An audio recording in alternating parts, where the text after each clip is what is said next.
বিশ্বের উন্নত শক্তিধর দেশগুলির মধ্যে শ্রেষ্ঠ আমাদের দেশ ভারতবর্ষ। এক দেশ, শাশ্বত দেশ। কিন্তু আমাদের দেশের উন্নতি ও অগ্রগতিতে ঈর্ষান্বিত ও নিরন্তর ষড়যন্ত্রে লিপ্ত প্রতিবেশী এক দুটি দেশ, যারা ভারতবর্ষকে অস্থির রাখার জন্য সন্ত্রাসবাদীদের সাহায্য করছে। এক সময়ে জম্মু ও কাশ্মীরে সন্ত্রাসবাদীরা অস্থিরতা সৃষ্টি করার অপচেষ্টা করছিল, যা আমাদের বীর সেনারা কঠোরভাবে দমন করতে সমর্থ হয়েছে। কবিতাটির ছন্দে ছন্দে বীর ভারতীয় সেনা জওয়ান ও দেশভক্ত নজওয়ানদের প্রতি জয়সূচক ধ্বনি পুষ্পিত হয়েছে।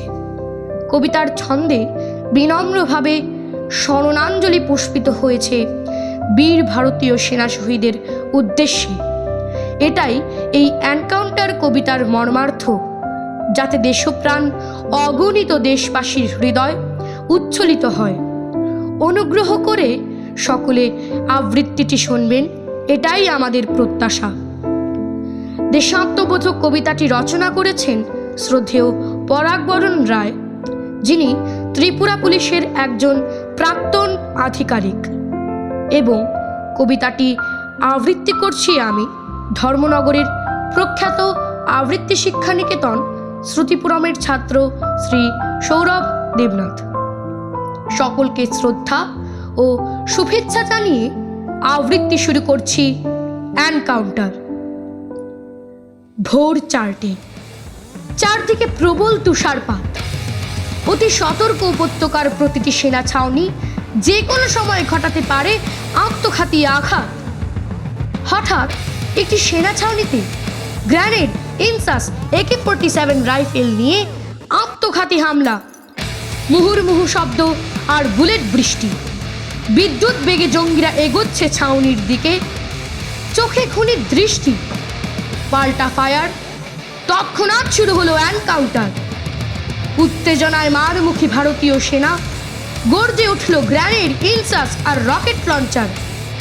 ছাউনিটি ধ্বংস করতে গিয়ে জঙ্গিরাই একে একে হলো সংঘাত। এরপর বেরিয়ে এলো শত শত বিচ্ছিন্নতাবাদী, উন্মত্ত পাথরবাজ। শুরু হলো পাথর ছোঁড়া, আরো কত উৎপাত। এভাবেই ভারতীয় সেনা সদা সর্বদা করছে মোকাবিলা। কত আত্মঘাতী হামলা জঙ্গিদের পাঠাচ্ছে ধরার ওপার। প্রায় প্রতিদিনই দিতে হয় এনকাউন্টার। অন্যদিকে দেশমাতার বন্দনা, গঙ্গা, যমুনা, সিন্ধু, কাবেরী, কল কলতানে মুখর নগরী, মুখর প্রান্তর। পূর্বে উদিত সূর্য, দক্ষিণে উন্মত্ত সাগর, উত্তরে কাশ্মীর শোভিত শুভ্র মুকুট, মহান পর্বত হিমালয়, আরো একটি চিত্রকূট। দেশ বিকাশে সমর্পিত কোটি কোটি প্রাণ। সীমান্তে সদা জাগ্রত ভারতীয় সেনা জওয়ান। সবাই দেশের প্রেরণা, সবাই শক্তিমান। ভারতীয় সেনাদের সার্জিক্যাল স্ট্রাইকে ধরাশায়ী হয়েছিল কত আতঙ্কবাদী, কত ছাউনিতে কোনো এক বিদেশের মাটিতে। আবার কত হানাদার কথিত মুজাহিদিন, আরো যত সব জঙ্গি নাম গোত্রহীন, যখন তখন হয়েছিল প্রাণহীন। ঢাকা পড়েছিল কাফানে, যৌবনেই ঠিকানা নিয়েছিল গোরস্থানে।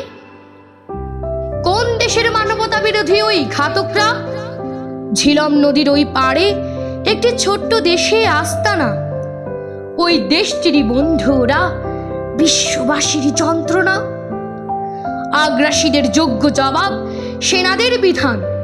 এভাবে লড়তে লড়তে শহীদ যত বীর, যত বলিদান। স্যালুট ওদের শাহাদাত, মহান আত্মবলিদান। শহীদ স্মরণে ক্রথিত ভারত করছে কঠোর প্রত্যাঘাত। প্রতি ইঞ্চি মাটি এই দেশেরই মাটি। ইতিহাস দেয় সেই উত্তরটি, হোক না সেটি জম্মু, লাদাখ বা কাশ্মীরি ঘাঁটি। তবুও যদি কোনো দেশ নিজেকে ভাবে শক্তিমান, আগ্রাসী মতিগতি হয় তার, ভারতীয় সেনা অবশ্যই যোগ্য জবাব দিতে পারে তার। এনকাউন্টার।